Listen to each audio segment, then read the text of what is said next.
আসাদের পতনের নায়ক কে এই জেলানি? সিরিয়ায় বাশার আল আসাদ সরকারের পতনের অভিযানে নেতৃত্ব দিয়েছে বিদ্রোহী গোষ্ঠী হায়াত তাহরিয়ের আল শাম অর্থাৎ এইচটিএস এর প্রধান আবু মোহাম্মদ আল জেলানি।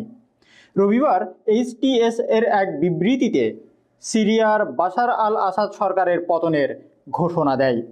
বিবৃতিতে বলা হয়, জালিম শাসক বাশার আল আসাদ দেশ থেকে পালিয়েছেন, সিরিয়া এখন মুক্ত। এর মধ্য দিয়ে এক অন্ধকার যুগের সমাপ্তি ঘটল। এর সূচনা হলো এক নতুন যুগের।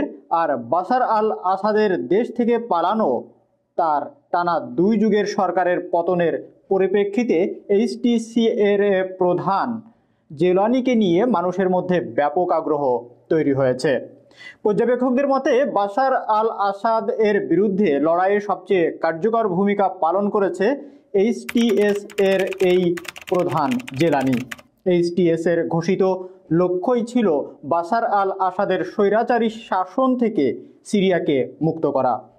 এইচটিএস আজ এই লক্ষ্য অর্জনের ঘোষণা দিল। রবিবার বিদ্রোহীরা দামেস্কে প্রবেশ করার সাথে সাথে জেলানির রাজধানীতে সমস্ত সামরিক বাহিনীকে সরকারি প্রতিষ্ঠানের কাছে না যাওয়ার নির্দেশনা দিয়েছেন। জেলানি 1982 সালে জন্মগ্রহণ করেন। তিনি দামেস্কের একটি অভিজাত এলাকা মাজেহ বেড়ে ওঠেন। জেলানি একটি সচ্ছল পরিবার থেকে এসেছেন এবং ভালো ছাত্র ছিলেন। তার আসল নাম আহমেদ আল সারা। তিনি 2021 সালে মার্কিন সংবাদ মাধ্যম পিবিএসকে বলেন যে তার গৃহীত নাম আল জেলানি গোলান অর্থাৎ জোলান হাইটস তার পরিবারের শিকড়ের স্মারক।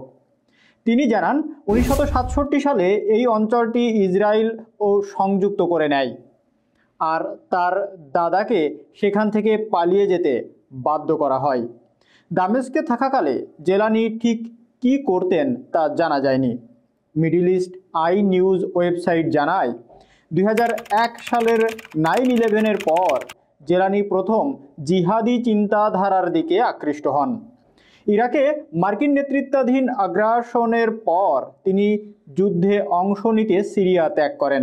তিনি আবু মুসার আল জারকাভিয়ের নেতৃত্বে ইরাকে আল কায়েদার যোগদান করেন। 2006 সালে জেলানি যুক্তরাষ্ট্রের সেনাদের হাতে গ্রেপ্তার হন। তাকে 5 বছর আটক রাখা হয়। গণতন্ত্রের দাবিতে 2011 সালে সিরিয়ায় শান্তিপূর্ণ বিক্ষোভ শুরু হয়। বিক্ষোভ দমনে বাশার আল আসাদ সহিংসতার পথ বেছে নেন। এর জেরে সিরিয়ায় গৃহযুদ্ধ শুরু হয়। জেলানি দেশে ফিরে আসেন এবং আল কায়েদার সিরিয়া শাখার আল নুসরা ফ্রন্ট প্রতিষ্ঠা করেন। 2013 সালে তিনি ইসলামিক স্টেট গোষ্ঠীর আমির আবু বকর আল বাগদাদি এর আনুগত্য অস্বীকার করে আল কায়েদার আইমান আল জাহরিয়ের প্রতি আনুগত্যের শপথ নেন। একসময় জেলানিয়ের মধ্যে পরিবর্তন আসে। তিনি আল কায়েদার মুসলমান সংখ্যাগরিষ্ঠ দেশগুলোর বিশ্বব্যাপী খেলাফত প্রতিষ্ঠার প্রকল্প থেকে সরে আসেন। এমন কিছুর পরিবর্তে সিরিয়া সীমান্তের ভিতরে নিজের গোষ্ঠীর তৎপরতা সীমাবদ্ধ করেন জেলানি। 2015 সালের মে মাসে বলেছিলেন যে আইএস এর বিপরীতে তার পশ্চিমাদের বিরুদ্ধে হামলা চালানোর কোনো ইচ্ছা নেই।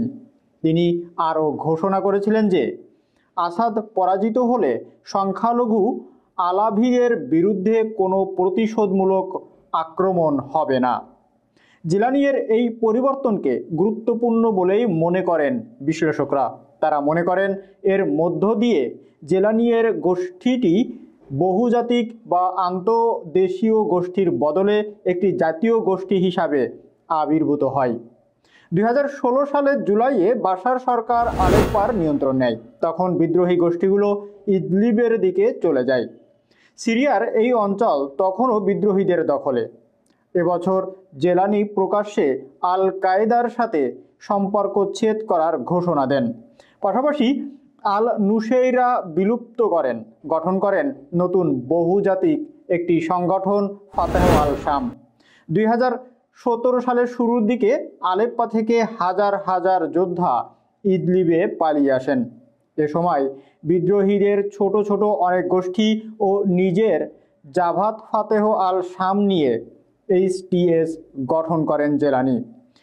তিনি এই সপ্তাহের শুরুর দিকে বলেছিলেন যে তার আক্রমণের উদ্দেশ্য হলো আসাদকে উৎখাত করা।